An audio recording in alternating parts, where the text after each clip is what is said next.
And welcome back, folks. This is U.S. Home Talk. It is Wednesday, and we are happy to be here. Got a big show planned today. Jason Walgrave here with Walgrave Real Estate Group and the Minnesota Real Estate Team. We've got Marcus Walgrave with Hague Realtors, Sioux Falls, South Dakota, the Sioux Empire real estate market in the great state of South Dakota. We've got Mortgage Mike, the know-all of things numbers. I mean, when it comes to numbers, folks, we're talking all numbers, not just mortgage and financing numbers, but numbers across the board. Mike's the guy. He is the expert in numbers. Sometimes numbers are hard, not for Mike. I know all of them. 0 through 9. I know every single number. Like the back of my hand. I just know them. Well, we're glad that you know him, Mike. We're very, very pleased. And then we've got our great producer, insurance guru, Evan Little with Paragon. And, of course, as you know, folks, he's the one that makes this show happen every single week. But here we are. So I'm excited about today's show. We're going to be talking about new construction, the benefits of new construction. And spring market's here, folks. Super Bowl has concluded. And the spring market is here. I'll tell you what, we've been pretty darn busy since January 1. I mean, the year started off busy, a lot of action going on. The weather has been pretty good lately, and we had a nice run of I guess what I would consider very cold weather in January. And so the weather's good. Super Bowl is done. Spring is in the air. Buyers they're getting pre-approved. They're starting to look. I feel it. I feel that my entire week is booked, and next week is going to be the same. We're super excited about the 2026 real estate market. A part of, that spring market in the Twin Cities and in the Sioux Empire area, we have what's called the Parade of Homes. And so that's coming up in about a month, so the end of February, and then for most of March in the Twin Cities, we've got the Parade of Homes. So today's topic, we're going to be talking about benefits of buying or building a new home rather than buying existing. But before we get started, Overson, Marcus, are you feeling the spring market? I'm feeling the spring market. Here's the thing, too. Here's the other cool thing, right? The unofficial, right, marker of our spring market is the Super Bowl, right? When the Super Bowl is over, the day after, right? That's kind of like our official, unofficial marker of the spring market. But what's the other thing in Minnesota and South Dakota that kind of also marks like a spring market-ish thing, would you say? Ice houses come off the lake? Well, somewhat. The first 50-degree day. The first day that we hit 50 degrees is usually kind of like another thing. It's like, okay, the faucet turns on when the Super Bowl is over, and that faucet even opens up even more once we hit the first 50-degree day. Well, guess what? Our first 50-degree day is this Saturday. Yeah, buddy. We're supposed to hit 50 this Saturday. So now we get the Super Bowl and our first 50-degree day in 1 week. It's going to be bonkers. I just love the fact that there's more daylight every single day. What do we gain? A couple minutes a day? I think it's a couple minutes. Right now it's a couple minutes. A couple minutes a day. Yep. I mean, I love that we've got more daylight during the day hours. Yeah, I'm definitely feeling the spring market as well. Sioux Falls, South Dakota is a little bit further south than you guys. We tickled 60 last week. We're going to 60? do it again twice this week. 60? Yeah, we got 60, 61 in the forecast. No big deal. Don't need to brag. I tell you what, guys. I tell you what. I'm on such a high right now. The Vikings winning the Super Bowl with Sam Darnold. I mean, it was just like feels so good. I mean, it's like we got close, right? Because Darnold won. So I mean, it's kind of we got close. Did you guys see the Facebook post of like the championship banners hanging down? Yes. And one of the Vikings was Detroit. Almost swept Detroit or whatever, and then like the last banner was formerly employed the Super Bowl winning quarterback. That was one of the banners they hung down on the ceiling. No, but yes, the spring market is heating up for sure. The weather's heating up. Like you said, Jason, great weather up here in the Great Plains and the upper Midwest, and it's looking good. Well, folks, today we're talking about new constructions, benefits of building a new home. I love new construction. I've had the opportunity to be involved in it almost my entire career. I had the opportunity to start working with a builder and representing a builder really towards the end of my first year in the business. And so I'm a big fan of new construction, a lot of benefits to it. So we're going to be talking about that today. Guys, I'd love to hear your feedbacks on these. I'm going to go through just a number of them that I have on this fancy little list I have here. It's new. No one has ever lived there before. There's something about new houses, and kind of like a new car, right? You get a new car, smells like a new car. No one else has ever driven it. Your home is the same way, and it's there's a lot of amazing existing homes out there. Homes that maybe have been fully remodeled, or they've got all new flooring or paint or whatever the case is. But there's something special about you being the first one, to take a bath in the tub, or or a shower in that shower, and no one else has done that before, or used the kitchen for the first time. And so something really special about it being new, being brand new, and that you're the first one to experience a lot of firsts in that home. So What was the other thing too that builder said? Was that builder? You know what? Carpet? No other fingernails in the carpet. That's right. No other fingernails in the carpet. No one else's fingernails have been falling in that carpet. I mean, no matter how well you vacuum, there's going to be some remnants. The three of us have all gone down the path of new construction. Yep. On for our personal home. So I mean, it's we're kind of speaking from a personal experience of that, but we've also been in pre-existing, or I mean, everybody can relate to that rental, when you're fresh in college or out of college, I mean, I could tell you this right now, my new construction home that was built, about 5 years ago. There's some stuff in the carpet. I got a couple pets, and I got little children, kids. Yeah, I got kids. Yeah, and, I'll tell you what, investing in a nice shampoo, carpet cleaner type of vacuum cleaner is key. Oh yeah, and, yeah. We have one of those too. Yeah, we have one of those too. And then about once a year, we have a company come in and shampoo all the carpets. And when I say shampoo, I mean clean. We generally use zero res. They don't use any chemicals or anything, and so it does a great job, and it's dries quick and ready for the kids and the dog to use it right away. So to mess it So up again. just get it dirty again right away. spill again right away. Yeah. You've got with new homes, folks, benefits of new construction, benefits of building a new home, contemporary floor plans, and it is, I kind of feels like every 10 years or so, you'll see some significant floor plan changes. There was a nice 10-year run where, it was that open kitchen, dining, great room concept where it was just, right next to each other, kitchen, dining, great room. And that was a very popular plan for, a decade. And, and then after that, it was you got your kitchen, but then you got the dining kind of set off to the side, maybe towards the back of the house, still open concept feel, but it's not right in a row, and so then you've got the great room over here a little bit. And so, I think today's floor plans they continue to become better every 10 years and more thought goes into them. I'm definitely seeing a trend in the last probably 5 to 8 years where people aren't looking for square feet like they used to.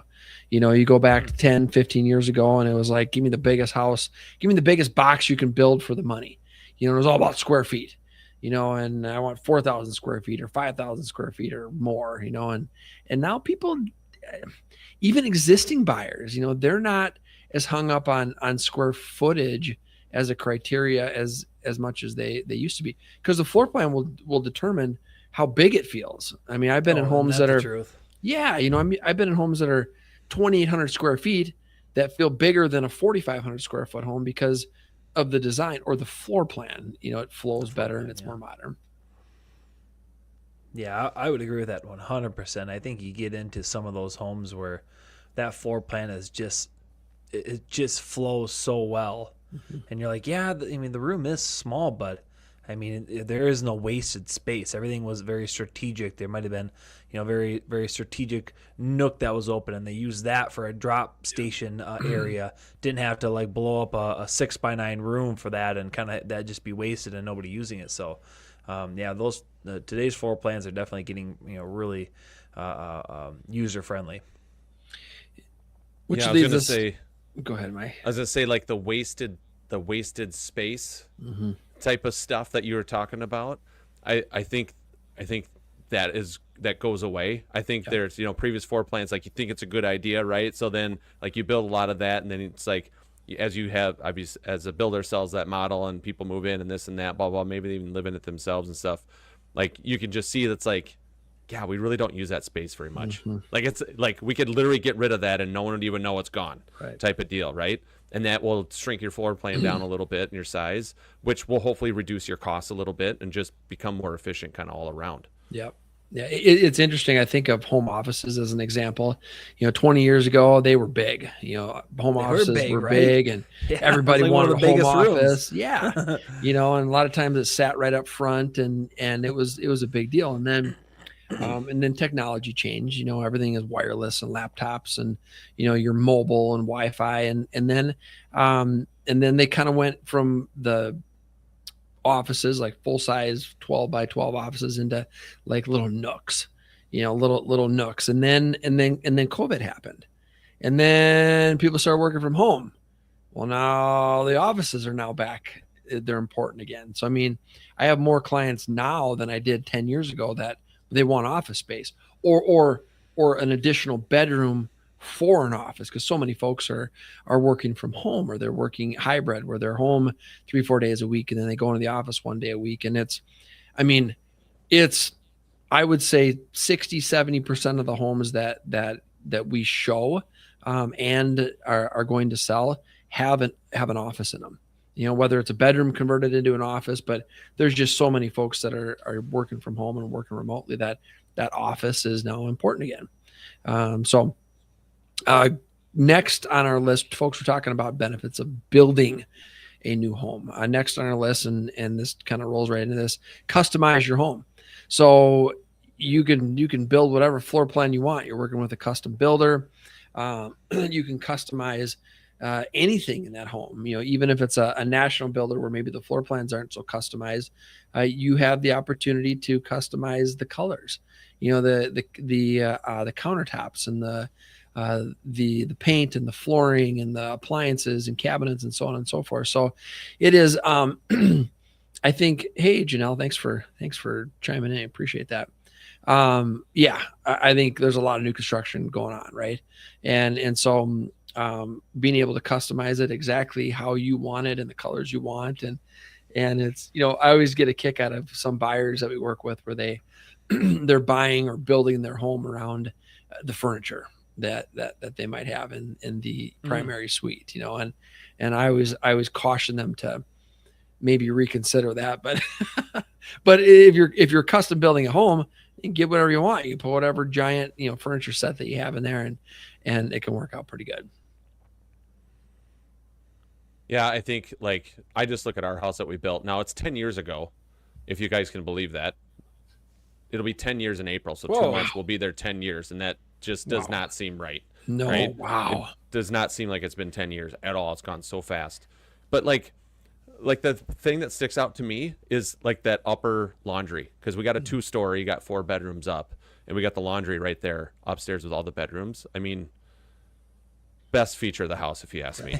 And I don't even do laundry. I'm not the one doing the laundry, but I can tell you right now, if the laundry was, on the main level or all the way downstairs, like, who would be lugging that stuff up and down, right? Back mule. It would be me, right? And I'm like, it's just like simple things like that, where if you're in an existing home now and you didn't have the luxury of having the laundry in the upper by all the bedrooms, and you go to something like that, I mean, you're just like, I'll never live without this again. I just wouldn't. No, I wouldn't either. I definitely appreciate the laundry up where the bedrooms are. One thing that we did with anticipation of having a number of children is in our laundry room, we did 1 washer and 2 dryers.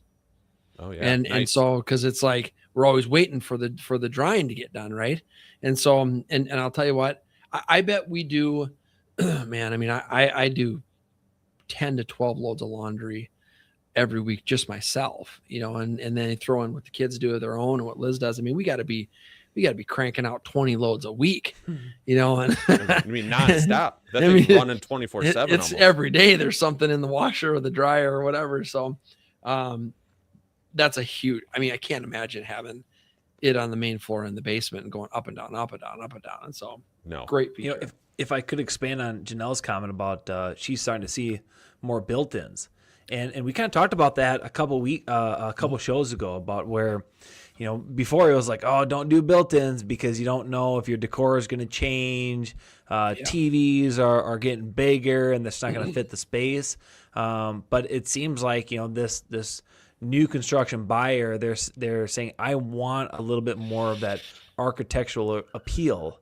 I don't want, like you said, like this great room that just everybody has, all looks the same. I want something that's unique. I understand that maybe the next person doesn't like it. I don't care. I want it to look more appealing architecturally. So Yeah, and I think that if you're more interested in the floor plan and best use of space, you got to have some built-ins. I mean, you can get super creative with, even kitchen built-ins and organizing stuff and, office built-ins and I mean, all of those things. And so, yeah, Janelle, you're right. I think we're seeing more of it, and I think we're going to continue to see more of it. There's some cool stuff out there. There's definitely some cool new cabinet designs and organizational things. So, folks, we're talking about benefits of building a new home. It's safer and healthier. And so homes today, they're, the codes, that are required that need to be followed by all the subcontractors. I mean, homes are built safer and healthier than ever before, whether it's the material, using non-lead material, or for your insulation doesn't have asbestos, wrapped around the pipes in the basement and things like that. So I think homes are healthier and safer, and it, that's all important, right? Really important. What's your guys' take on furnace filters these days? Every 30 days. yeah, So- get the cheap one, replace it often. That's what you do? You guys go, because they range. I mean, literally, you could pay like $25 for one filter these days, So dumb. and it's supposed to take out everything, like kryptonite. It like takes out the kryptonite in the air or something. Like, Hey, if you don't have any respiratory health issues, if nobody is suffering from allergies, I mean, sometimes that stuff is good for you. How many times you open up a window and everybody says get fresh air in your house? Well, that fresh air isn't filtered, and everybody says that's good to do. So, Yeah, it's a great question, Mike. We do same as Marcus. I mean, about every month, just get the the least expensive ones. But we have in all of our bedrooms, so all Liz and I, and then all the kids' bedrooms, we have freestanding air purifiers, and they kind of serve two purposes. They're white noise, and so we all in our household sleep with fans on or noise machines, but they're air purifiers. And I'll tell you what, they work exceptionally well, because our kids are rarely ever sick. And I believe, one of the reasons for that is they're sleeping in a room that's being, purified with a really good air purifier every night. And so, but like Marcus said, if you've got issues, respiratory concerns, then, you might want to look at some different filters, but, we're doing them every 30 days or so. okay. what do you think, Mike, on that? I just go middle of the road, right? I look at the one that costs like $25 and it's like takes out all this, and I'm just like, there's got to be a certain point where does that matter? Like Right. we walk outside, right? We go to an office building, we go to sporting events, yes. we could do all that stuff, and I seem to be okay with it. Like, you know what I mean? So, but I don't go the cheap. I don't go like those blue ones that like you can literally see through. You know what I mean? Like that's like Yeah. it's like this, Chunks. and you can see holes Yeah. through there. Big chunks. It's just checks in the big chunks. I don't go that route. I kind of go middle of the road, but it just when you brought up like the safer and healthier, homes for new construction and stuff, I'm sure that's one of the things that has evolved with that is just like filter technology and things like that to purify the air through the whole house through the actual, Yeah. like furnace system. So a question I would love to find out the answer is how much of the air in your house is actually filtered? You know what I mean? Like how much of the air goes through the furnace and the furnace filter, cause I mean, there's no way it can circulate all the air in the house, right? You're asking the wrong guy. I know numbers. I don't know air filters. Right, You're not HVAC. That's going to be an Evan research question. I know HVAC specialists will say that if you do put those super high end, they're going to catch viruses and anything, that's that size, that it does put a lot of strain on the system because it's harder to push air through those. Yep. Obviously, if it's super tight and it's catching everything, well, that fan's gonna have to work quite a bit harder to get air moved. I mean, mine's like nothing stopping the air. So, I'm expecting my unit to last forever. 70-year furnace. There we go. Nice. Folks are talking about benefits of building a new home. Energy efficient. So we just went over safer and healthier. Next is energy efficient and technologically current. I mean, one of my favorite things about the Parade of Homes every year is the new technology, and the homes with, low voltage and the audio video tech over the last decade has been pretty cool to see. So love seeing new technology, of course, more energy efficient than ever before. Windows, doors, front doors, garage doors, appliances, all of those things are high efficiency and that's great to see. The two things, I mean, these are kind of obscure things, but literally the two things that I've noticed the most out of our house, the new construction house, is the upstairs laundry, right? That's the one thing. And the B is just the efficiency of the house. Yep. The house that we lived in before was a 1986 build. It was about 1,000 square feet less. It costs more to heat and cool that house, right? That is 1,000 square feet less than it costs for our new house now. It's crazy.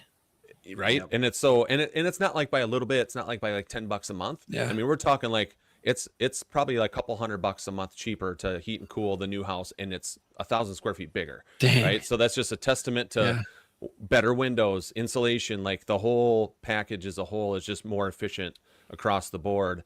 And so that's another like big thing that you don't see and feel as you're a home buyer. Right. But on the back end, that's a nice benefit you're going to notice if you go to the new construction route. Yep. Love it. Folks, we're going to do a legal minute and then we'll come back and finish up with benefits of building a new home. This is Jeff O'Brien, attorney with Hush Blackwell with the U.S. Home Talk Legal Minute. If you are a party to an arbitration proceeding where the arbitrator makes an award in your favor, you need to take steps under Minnesota law to confirm the award with the district court and have a judgment entered in your favor before you can initiate collection actions against the other party. Minnesota statute section 572B.22 governs confirmation of arbitration awards. Under this statute, after a party to the arbitration proceeding receives notice of an award, party may file a motion with the court for an order confirming the award, at which time the court shall issue such order unless the award is modified or corrected or vacated. Upon granting an order confirming an award, the court enters a judgment in conformity with the award, and the party receiving the award may then take advantage of the usual court procedures to obtain financial information against the other party and to pursue collection actions against the party to recover the amount of the award. If you have questions about arbitration in Minnesota for real estate matters, you should consult a knowledgeable attorney. This is Jeff O'Brien, attorney with Hush Blackwell with the U.S. Home Talk Legal Minute. And Jeff O'Brien is that knowledgeable attorney. So thank you, Jeff, for the great insight legal minute every week. Talking about benefits of building a new home, less expensive to maintain. So this is something we've talked about many, many times over the years. If you, for example, you take two homes, one's existing, maybe it's 15, 20 years old, and then you've got a brand new home. And you're going to live in both of those homes for the next 10 years. The existing one is likely going to cost you. So same, comparing square footage, amenities, neighborhood, the existing one is likely going to cost you less.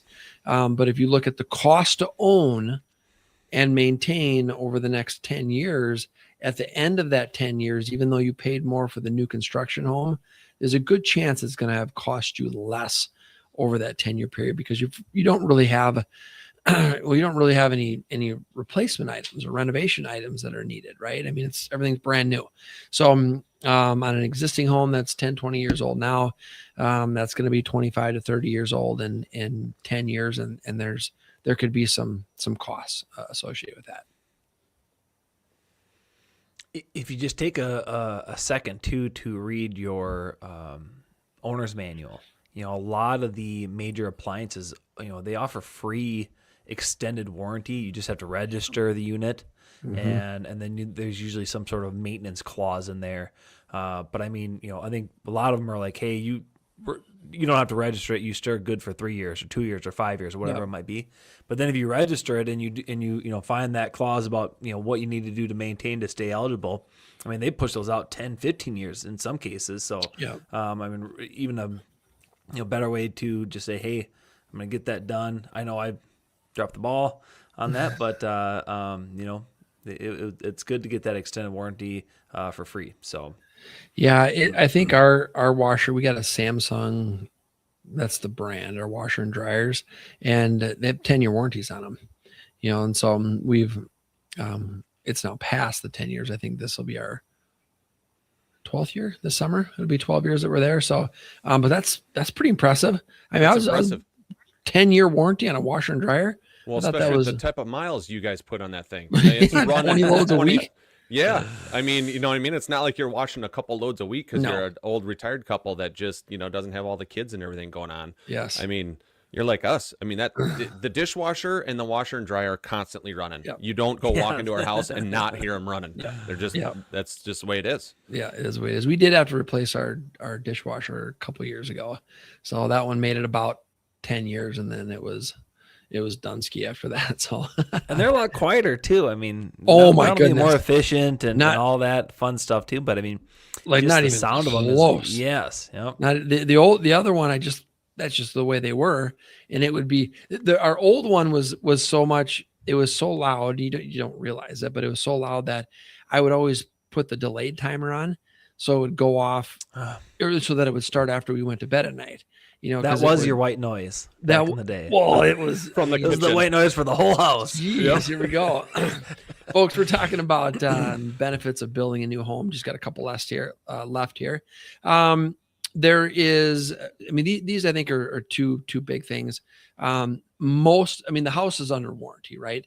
Depending on what state you live in Minnesota, there's a 1-2-10 warranty on the structure. Appliances have, warranties, we just talked about 10-year warranty on a washer and dryer. And so everything's new, everything's under warranty, depending on your state, and the builder, those warranties will vary, but that's a peace of mind, right? It's like you buy a new car and you got that warranty on there. And then last on our list of benefits to build a new home, lot taxes. So in Minnesota, you're only paying real estate taxes on the lot for 1 to 2 years. And so what does that mean? Well, on a $500,000 house, your taxes are going to be probably around $4,000 a year or something in that range, depending on the city, but not the first 1 to 2 years. It's only on the lot tax, and the lot tax value is probably a fifth of that. So you're talking about $800 to $1,000 a month, rather than when they get to their fully assessed taxes, which are going to be $4,000 or $4,500. So a lot of benefits of building a new home. I'm a huge fan of new construction and building new homes, and Marcus and Mike, I know you guys are too. Yeah, I mean, if you have the opportunity to do it, right? If you're in the middle of St. Paul, you might not have the opportunity, right, to buy a new construction home because there's not going to be anything available there. If you're on the outskirts, right, if you're in the suburbs here where you have existing and you have new construction to choose from, I'm certainly a fan of new construction. That's why I built my own house. So it is. Folks, we appreciate you tuning in this week. It's been a great show. We've been talking about benefits of building a new home. I'm looking forward to seeing you again next week, next Wednesday at noon on Facebook and YouTube. This is the U.S. Home Talk. Be sure to check out our website, ushometalk.com. You can connect with Marcus, myself, Mike, Evan, all of our fantastic partners. Hope you guys have a fantastic week.